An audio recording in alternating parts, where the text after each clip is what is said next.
Wey, ni hao, kumusta kayo mga lods? Today's video, may isishare ako sa inyo isang health benefits. Tinuro lang din to sa akin ng lokal dito sa Taiwan. Bali, ito nga pala ang ating mga ingredients. Meron tayong luya, bawang, itong sibuyas. Lalaki ng sibuyas nila dito. Itong lemon. And then, meron tayong ihi ng laywan. Original pulot. Bali, itong pulot na to, nabili pa namin nung nagpunta kami sa Snow Mountain. Lagyan natin yung luya ng maninipis lang. Yung honey na yon, nabili namin nung nagpunta kami ng Snow Mountain. Meron kasi dong farm. Actually, matagal ko na sanang gustong gawin to. Tinuro sa akin, wala lang akong mabilihan ng original na honey. Nagkataon nung nakarang Sunday, nagpunta kami sa Snow Mountain. Merong farm ng honey doon. Yun, bumili kami. Marami kaming kakasama, 8. Lahat kami bumili ng honey. Kasi tinuro ko nga sa kanila yung itong gamot na to. Bali yung luya, yung bawang, gayatin natin ng ganito. Ganyan lang kanipis. Ayan na yung ating mga ingredients, mga lods. Lalagay natin yan dito sa garapon. Lalagay natin dito. Pero hindi ko ilalahat yan kasi sobrang dami. Hahatiin ko lang siya. Lang tong lemon na ilalagay natin. Biyak lang siya. Ganyan lang siya mga lods.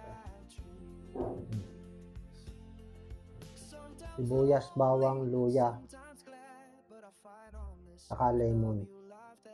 Bigyan nating lemon.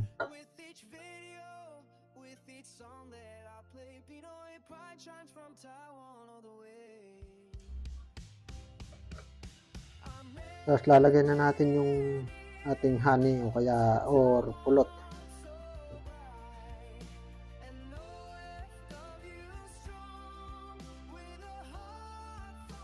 Yan ang itsura niya mga lods. Tingnan nyo.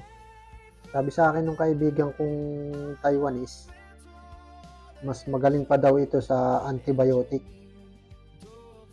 Itong kanilang ginagamit pagka mga inuubo, laging may sipon, sakit ang katawan, may mga sugat-sugat ka sa katawan. Napapagaling daw nito. Iinom ka lang ng 1 kutsara bago matulog. Tapos isa din paggising mo sa umaga. Napakabisa, sabi niya sa akin. Hindi ka dadapuan ng anumang maraming sakit. Ito na siya mga lods. Bali, ibababad ko ito dito.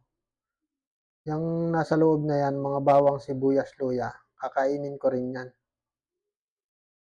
1 kutsara, tapos kukuha ko dyan, sasandok ako diyan. Kakainin ko rin yan. Napakabisa.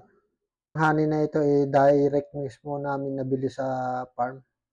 Ito na lang ang natira o konti na lang siya. Napakamahal. Itong isang ganto worth of $350, $90. Kung kukonvert mo sa peso, almost 800 or 750 sa peso. Yun, maraming salamat sa panonood mga lods. Sana may natutunan kayo. Try nyo rin sa inyo. Mabisa. Pantanggal ng mga ubo, sipon. Lagi kayo may plema. Tanggal na tanggal.